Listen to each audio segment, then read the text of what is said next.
welcome dear students. Myself Geeta Kadam, and today we are going to learn about the second part of chapter number 2 in Civics. The name of the chapter is the Indian Parliament. Students, in the last video, the Indian Parliament Part 1, we have studied the two houses of Parliament, Lok Sabha and the Rajya Sabha, and we also saw their structure. Now, in this video, we are going to learn about the following points.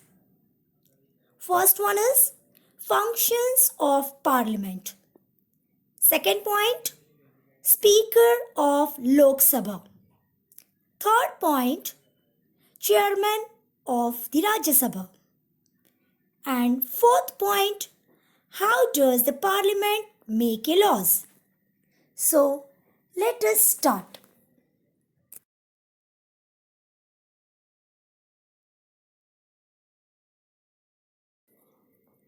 After understanding the basics of Lok Sabha and Rajya Sabha, students, now we will review about their functions. There are the different functions of Parliament, and here they are given the three important functions, and they are: first one is formulation of laws, second one is control over Council of Ministers, and third one is amendments to the Constitution. So, let us see each one of them in detail. Start with the first one, formulation of laws. Formulation means to make. Formulation of laws means to make a laws. And it's a primary and important responsibility of our Parliament. Okay, see, in order to achieve the welfare of the people and to fulfill the objectives of our Constitution, our Parliament has to formulate new laws. Okay, for fulfill the objectives of our Constitution and welfare of the people. For that purpose, our Parliament has to formulate, means make a new laws. And also, outdated laws are repealed. Repealed means cancelled. The laws which are outdated has been cancelled and necessary changes are made in some laws. Okay, see student, for example, as per the Constitution of India, the marriage laws, divorce related laws and banking related laws, some of the acts which were outdated, the Parliament repealed it and changes are done in some laws. So the process of laws has been described in the Constitution, means our Constitution guides the Parliament for formulation of laws.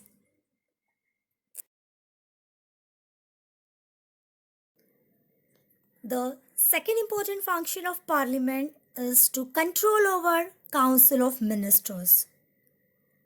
In the first chapter in Civics, students, we saw the Prime Minister and Council of Ministers are drawn from the Parliament. Okay, the Prime Minister and Council of Ministers, they are selected from the Parliament. And Parliament exercises control over them. Okay, in the last lesson, we saw the Council of Ministers are answerable to the Parliament about their policies and their programs. Okay, the Council of Ministers are answerable to the Parliament about their policies and programs. Why? Because Parliament control over them.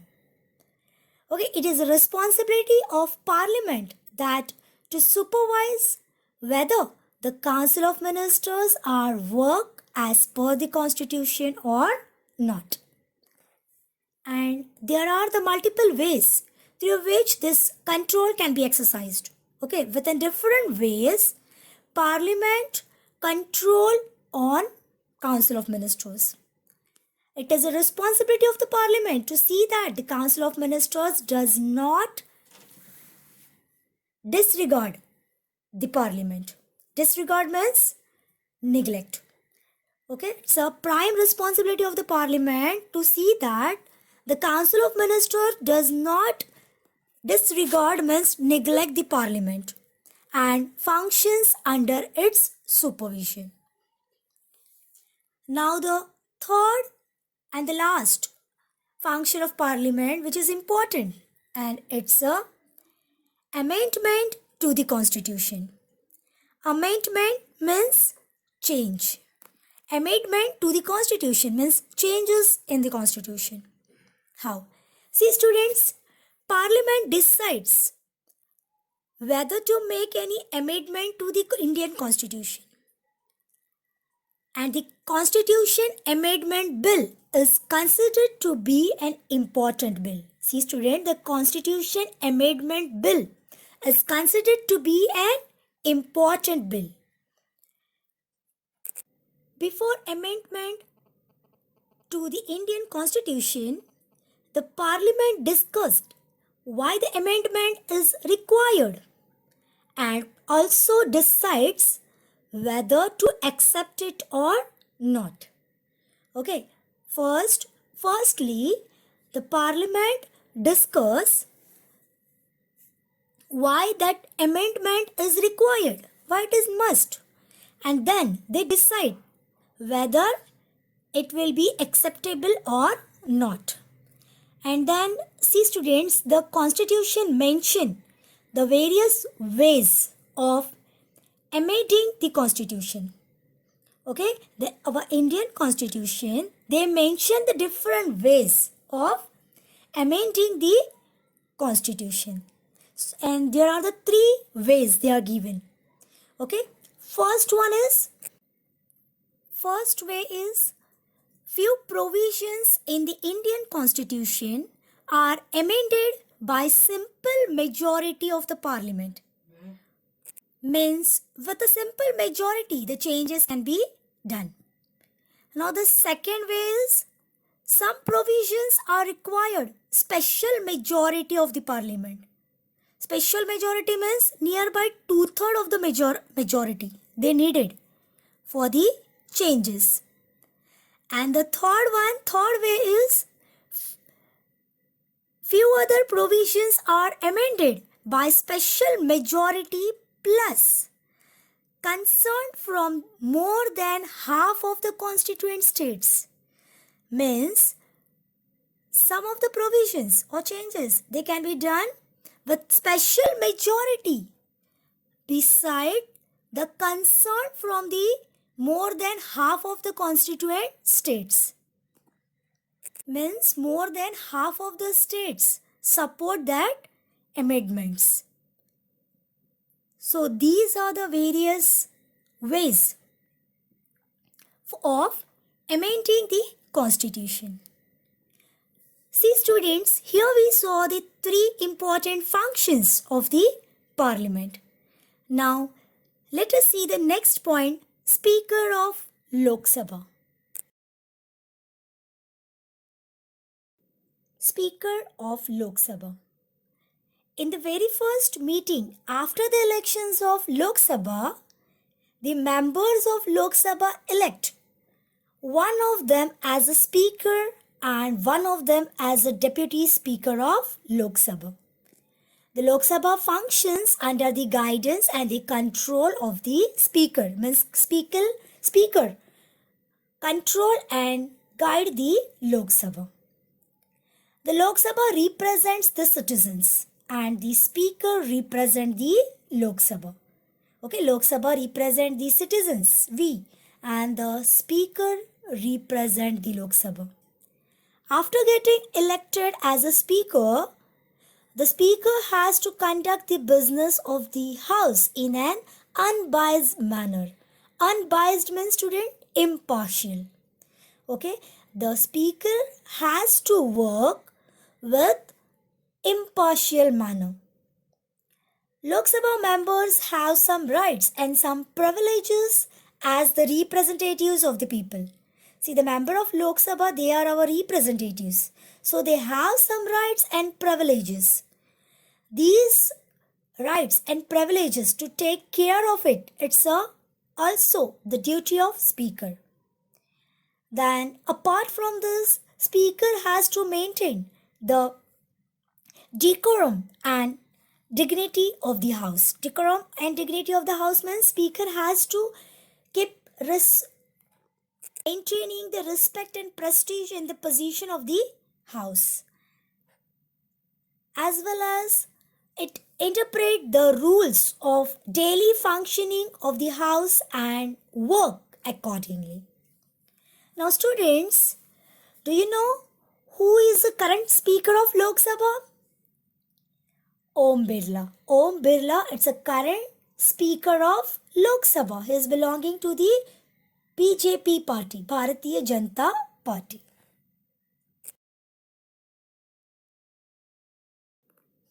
The chairman of Rajya Sabha. The vice president is the ex officio chairman of Rajya Sabha. The vice president of India, it's a chairman of our Rajya Sabha. And both the houses of parliament, means Lok Sabha as well as Rajya Sabha, okay, they play the role in the elections of vice president. Okay, means the chairman of Rajya Sabha elect by the members of both the houses of parliament. But the deputy chairman of Rajya Sabha is elected by the members of Rajya Sabha itself.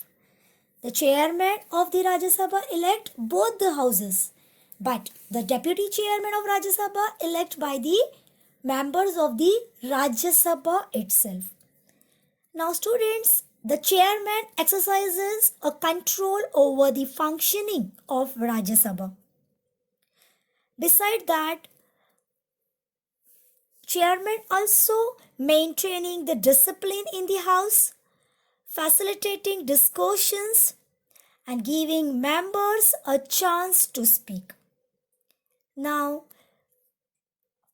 the Vice President of India, Venkaiah Naidu, is the current chairman of the Rajya Sabha. Now we will see how does the parliament make laws. See students, in our country, the parliament is empowered to make laws. Means parliament have a right to make a laws. And to formulate them, a certain system has been adopted.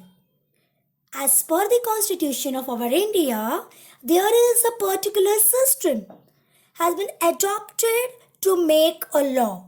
So this system, it's known as the law making process. Okay, this system, it's known as law making process. A rough draft, firstly, a rough draft of the law is prepared initially. And this draft or outline, it's known as draft proposal of the law or bill of law. See students, the rough draft of the law, which is known as draft proposal or bill. And there are the two types of bills that are primarily introduced in House of the Parliament. And they are, first one is money bill and second one is ordinary bill. The bill undergoes following process to convert it into an act. So students, let us see the law making process. Now students, we will see the process of bill converted into an act. Okay, the bill converted into an act or law that we have to see now. There are the different steps. The first step is first reading. In the first reading, the ministers of the concerned department or ministry or member of the parliament, they present the bill and briefly explain its structure while presenting it. This is called the first reading. See students, in the first reading, the bill is briefly explained along with its structure. And the next step is second reading. Second reading having the two stages. There are the two stages of second reading. In the first stage of second reading, the objectives of the proposed bill are discussed and members in the house express their opinion on it. Okay, in the second reading, first part of second reading, the bill are discussed and members in the house express their opinions on it. The supporters of the bill, they give favorable opinions, while the opponents, means those who are opposed, they discuss the defect and the faults in the bill. Means both the way, the positive as well as the negative, both the way the bill discussed. Now, after the discussion within the house, as per the requirement, the bill is sent to a committee of the house. Means after the discussion, if it is necessary, then the bill will send for the further studies for a committee. And committee report consisting of instructions and recommendation is sent to the house in order to make the bill flawless. Okay, means committee then present their report on it. And now this is the first stage of second reading. In the second phase of second reading, in this phrase, the bill is discussed clause by clause. Means bill is discussed in detail. Everything should be discussed on it. And members can suggest the changes. After this, voting is taken in the house. Okay, so this is the second reading. Now the third step is third reading. After the second reading, third reading will going on. How?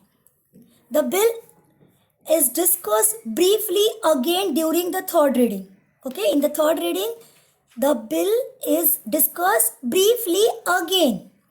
And voting is taken for approving the bill.